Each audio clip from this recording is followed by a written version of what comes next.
As we look into the FAMU wide receiver room to try to find a replacement for Xavier Smith, I see a lot of potential in some of these guys. Oh, yeah, it's Locked on HBCU. Play my music. You are Locked on HBCU, your daily podcast covering HBCU sports. Part of the Locked On Podcast Network, your team every day.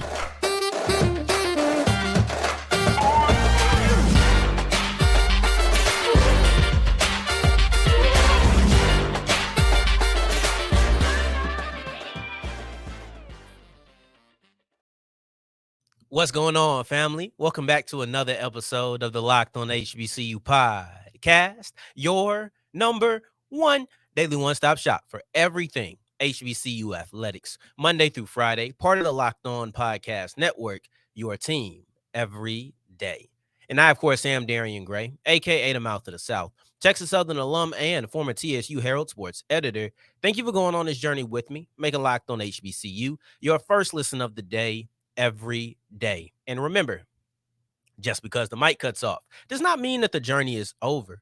Just means it's time to follow me on Twitter at South Exclusives, starts with an S and ends with an S. Today's episode will start off with a word from our sponsor because we are brought to you by FanDuel, the official sports book of the Locked On Podcast Network. Go to FanDuel.com/Locked On today to make every moment more. Today's episode will wrap up with a breakdown of why the CIAA and the city of Baltimore want to keep this marriage for the CIAA tournament alive until at least 2026. Before that, we'll break down a former Alcorn State wide receiver, Chris Blair, and exactly where he could fit year one with the Atlanta Falcons now that he has been invited to their training camp. But let's spread it out.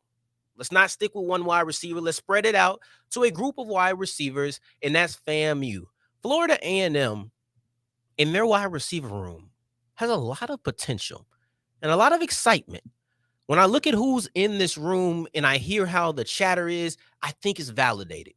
I think that you should come into this year and seeing, what are they going to do at wide receiver? See, they're attempting to replace Xavier Smith, who is a top-tier number one wide receiver for FAMU. One of the most decorated. I don't need to run down his list of accomplishments, but Xavier Smith was a really good number one wide receiver for FAMU. Now, not all offenses have that kind of number one. I understand. But when you have Xavier Smith and you don't think you're going to pivot to having a dominant running back, for example, I'll use it in NFL terms, right? Let's take Nick Chubb, right? I love Nick Chubb. Let's take Nick Chubb and let's take Justin Jefferson. So let's say, all right, we lose Justin Jefferson, but we have Nick Chubb, so I can pivot to that. Even if you don't want to use Chubb, use another top-level running back. You don't have that confidence, I don't think, yet. I think you have to build up to that if you're FAMU. So I do believe that the number one wide receiver becomes somewhat of an important piece in their offense, especially with Jeremy Musa. There are a couple of guys who stand out amongst the rest, and that's Jah'Marae Sheread and then also Marcus Riley. And when you break down who these guys are, I kind of have them tied for me. Some people might feel like Riley's going to be the guy. Some people might feel like Sheread's going to be the guy. But for me, they're honestly tied for a couple of reasons. I understand the excitement around Marcus Riley. Like, I think that is extremely justified, and it makes sense on why you could be. And I'm not here to down that. But the key word for me in this room is potential, because I don't know if I feel anything concrete. I don't know if I feel anything for certain going into next year. But I think they all have potential, and that's the word I use, and that's the word I chose for a reason. A lot of people believe that with a better quarterback, Marcus Riley can really explode. He can jump off of the page. And while that might be true, I need to see it. I'm slow to parties. Don't allow my hesitancy, I wouldn't even call it pessimism, I will call it hesitancy, to sway you. If you're excited, stay excited. I'm just here to say that I've seen some guys go from having a strong season with a not so good quarterback, go to a better quarterback, and it's like, I thought you would jump up a little bit more than you did, right? So there's potential for that. You look at Riley and what he was able to accomplish last season. He's an all-SWAC wide receiver, second team. just outside of the top 5 as far as receiving yards. So he was productive, and you would assume that going to Jeremy Musa, who is a second-team all-SWAC quarterback, you might see that jump up. You might see him as a guy who can take over for Xavier Smith. Logical. I think that makes a lot of sense. And one advantage that I think he has over Sheread is that he's been a number 1 receiver, right? Of course, we know that Kamari Avery got a lot of attention for the Wildcats at Bethune-Cookman, but Marcus Riley was the number 1 wide receiver, meaning that he drew number 1 cornerback attention. And that's important because being a 2 versus being a 1, that's a different conversation, right? That's the biggest disadvantage for Sheread, is that I've seen guys go from being a 2, then have to be a 1, and we realize that they're better as 2s. Now, Sheread looks great. I love watching FAMU's wide receivers last year. So I don't use this, or I don't attempt to use this as disrespect towards either one of these guys when I give my hesitance, right? Perfect example is 2 of the best wide receivers of the last decade and a half, Julio Jones and Antonio Brown. You had Juju Smith-Schuster, who everybody's like, you know what? When AB leaves, Juju can be a number 1. We saw Juju be a number 1. Juju wasn't a number 1. You have Julio Jones with Calvin Ridley behind him. I think everybody kind of knew, kind of similar, but I think people knew with a little bit more confidence that Calvin Ridley was going to be a good number 1. And you know what? When Julio Jones left, Calvin Ridley was a good number 1. And it's just about which one is Jah'Marae Sheread going to be, Juju or Calvin? Let me know what you think. Juju or Calvin, what's the better comp for how Jah'Marae Sheread will look now that you've had a beast removed from the equation? Xavier Smith is gone. It's up to you whether or not you claim that number 1 spot. And one advantage he has over Riley is the fact that he knows the offense. He's been there. He studied it. He's lived in it. He knows the offense. So there's a confidence of just understanding what to do, where to do it, and no real learning curve that I think is definitely a benefit to him. These are both capable receivers. I know I didn't list as much as far as accolades for Sheread, but also Sheread had to sit behind Xavier Smith. So that just really isn't too fair to him. And then I would say some of the other guys that are in here are Jah'Marae Gassett, and then Quan Lee. Both of those are FBS transfers, with Gassett coming from Buffalo. And he had about 300 yards for the Bulls, not the Bills. I believe they are the Bulls. Stupid. But but you look at him, and he had 300 yards, so a little bit of the offense. You look at Quan Lee, who he was really successful, highly decorated in high school, played high school ball in Gainesville. He has the most yards in county history of any wide receiver. So he was extremely decorated coming out of high school, but he ended up redshirting for UCF, and he just didn't see the light of day. So now he's coming on to FAMU. So you have 2 FBS transfers. I definitely think, and you have other guys like Manigo, Oxendine, like you have other players from last year's receiving core, but I think you look at the top 2 is Sheread and Riley, and you have other 2. I'm not saying there'll be 3 and 4, but the other guys you're looking as far as the most hype, the most potential are the FBS transfers and Gassett and Lee. And we'll see what they can be. And beyond just those 4, you still have guys like Manigo who are still going to be in there filling out the wide receiver room. And wide receivers are more important than just your number 1. I am a proud Saints fan. I've seen the result of only focusing on your number 1 receiver. So having depth in your receiver room is definitely a great quality to have. But when looking at who's going to replace Xavier Smith, I'm looking at these 4. So we've taken it from a wide receiver room. I told you we're going to start very broad. Now let's narrow it in. From a SWAC wide receiver room to a former SWAC wide receiver who's trying to make his mark in the NFL. Former Alcorn State wide receiver Chris Blair has been invited into camp by the Atlanta Falcons, and I have a really good role that I think he could fit almost immediately. And let's dive into it as we continue with Locked on HBCU.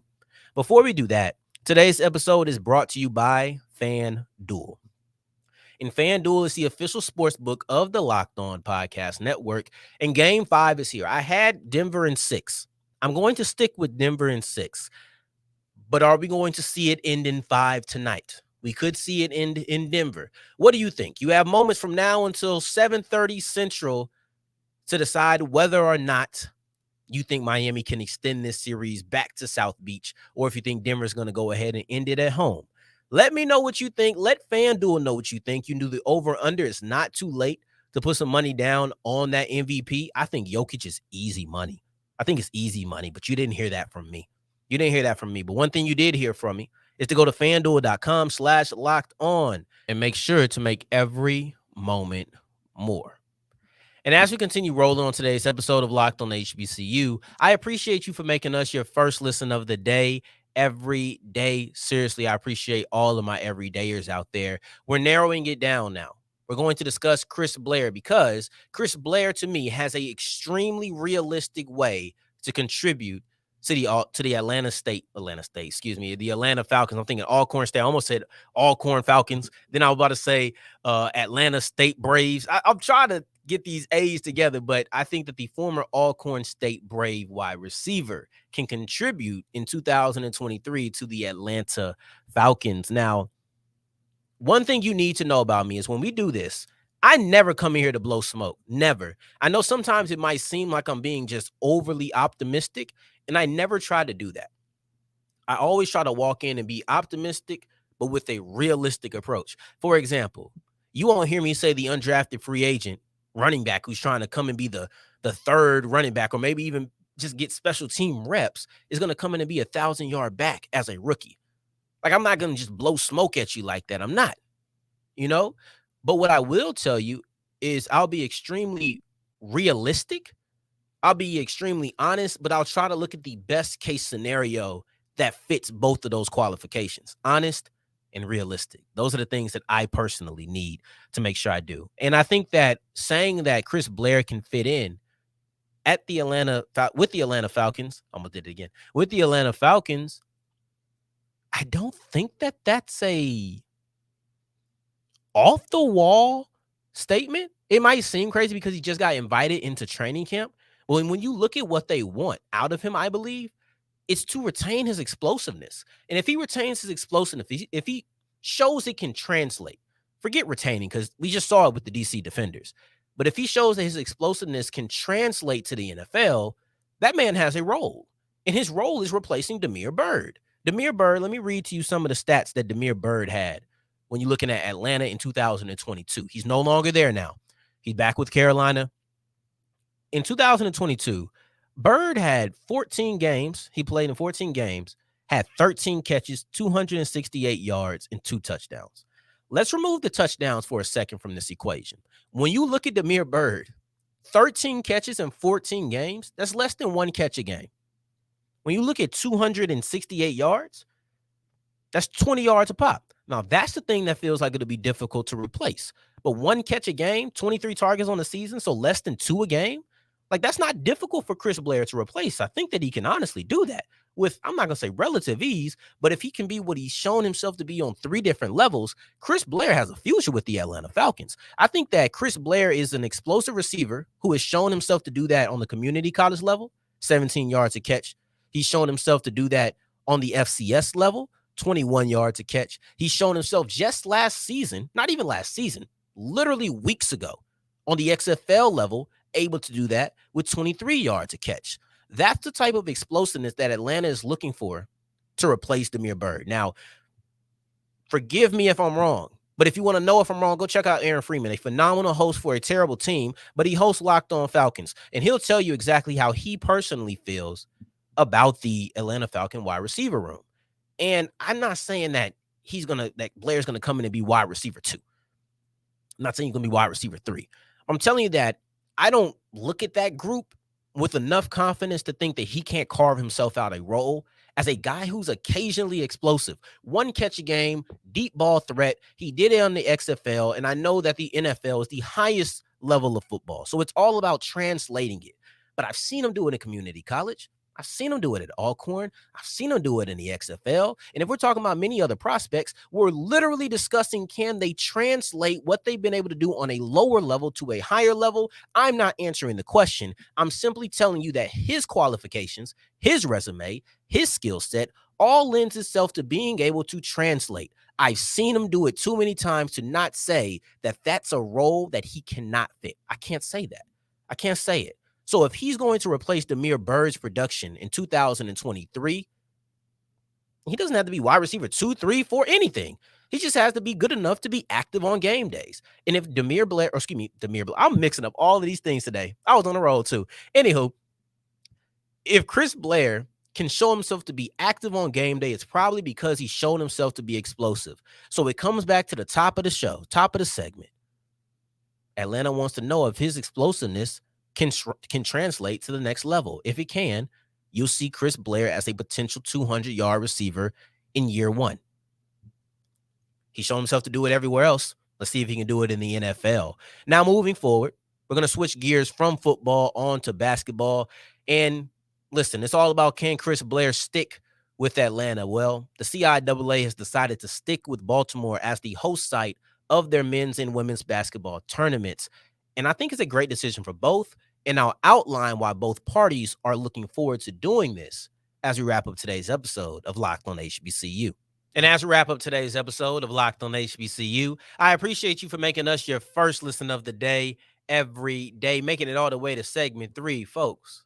I thank you 2 times for that. And the CIAA in the city of Baltimore right now seem to have an extremely harmonious relationship when it comes to their tournament, because they have extended their contract together until the year 2026. And when you look at what's happening, let's listen to I'm just going to tell you, but let's hear the words of Maryland Governor Wes Moore. He said it straight up. The CIAA tournament belongs in the Charm City. I think that's substantiated by everything that's happened over the last 2 years. Let's look at the biggest reason I think this relationship is going amazing. The CIAA tournament returned to Baltimore in 2022, right? So spring 2022. After that tournament, they re-upped their contract. Originally, it was only supposed to be 2022, 2023, just contract-wise, and you will figure it out afterwards. That's all they were locked into together. After 2022, they said, you know what? We're going to extend this until 2025. Then after 2023, they said, we're going to extend this to 2026. That's why this is so noteworthy.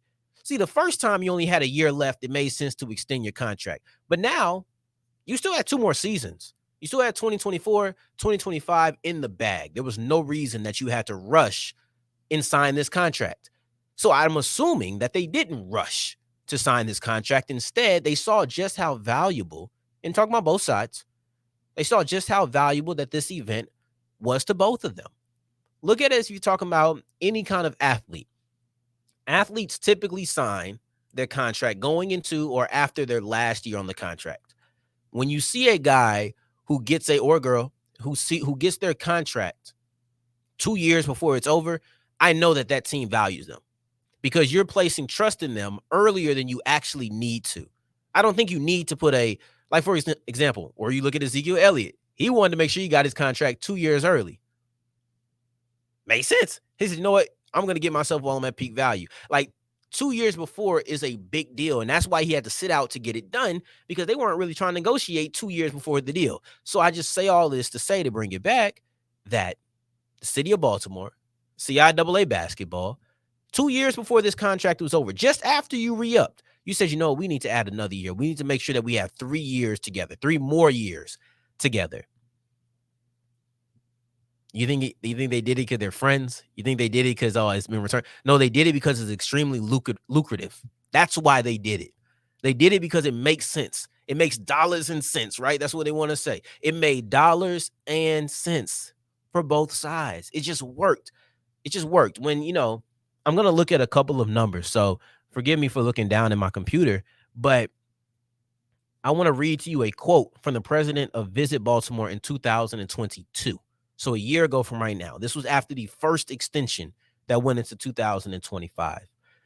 The decision to extend the tournament for another 2 years is not one that we take lightly, as it shows great confidence in Baltimore's ability to grow the tournament year over year. We welcome the opportunity to continue showing why Baltimore is a great home for the CIAA. You did it. First off, that's exactly what it meant. That was probably a more concise way to say what I was trying to say. And, I accomplished saying it, but it's a more concise way of saying it required a lot of trust to extend this out, right?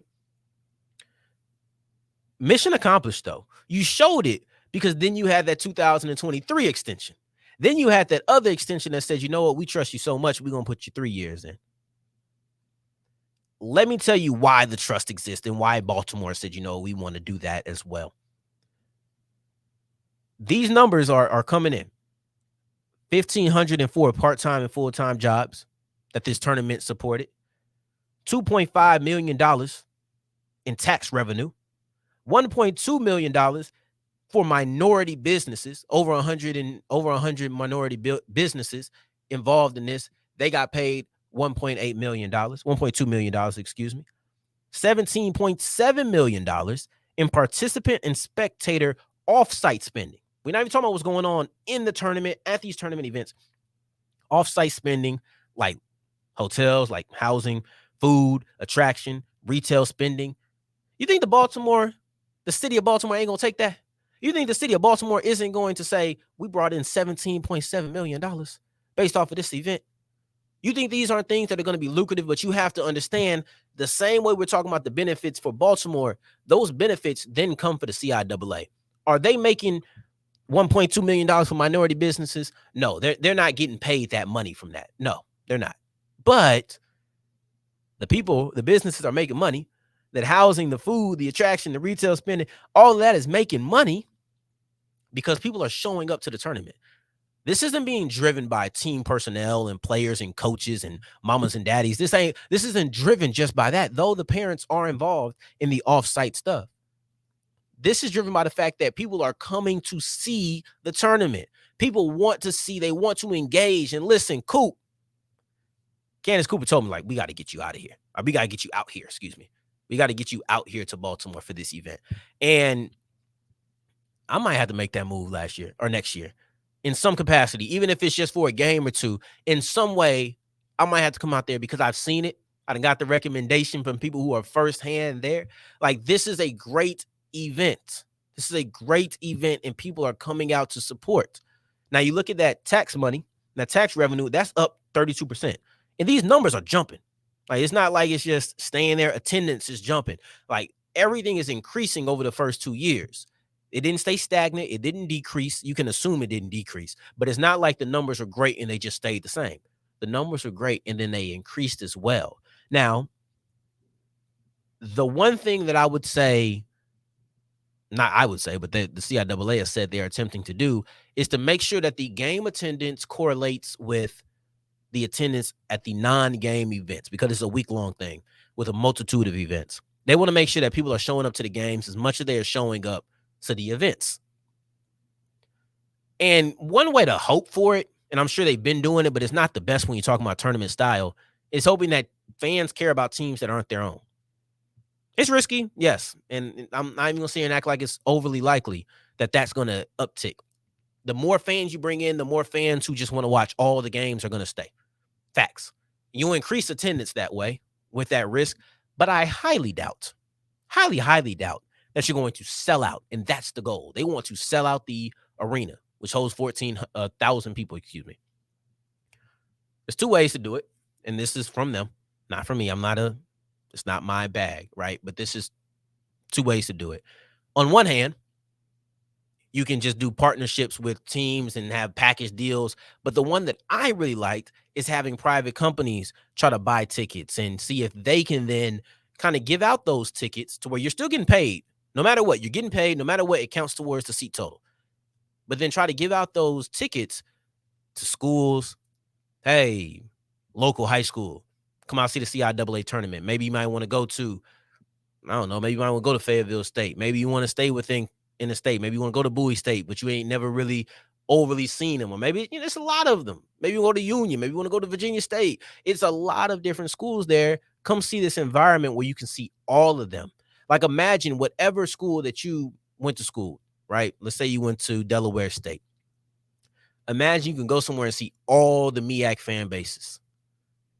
I'm not saying you wouldn't have still chose Delaware State, but what I will say is that you get to see all of the fan base. You get to see all of the environments, all the different types of people, and maybe try to imagine what you could look like on different campuses, right? I would like to think I still would have went to Texas Southern no matter what, but I didn't have that opportunity. So I think that that's something great because you can have those as far as recruitment and enrollment, and then also just in community engagement.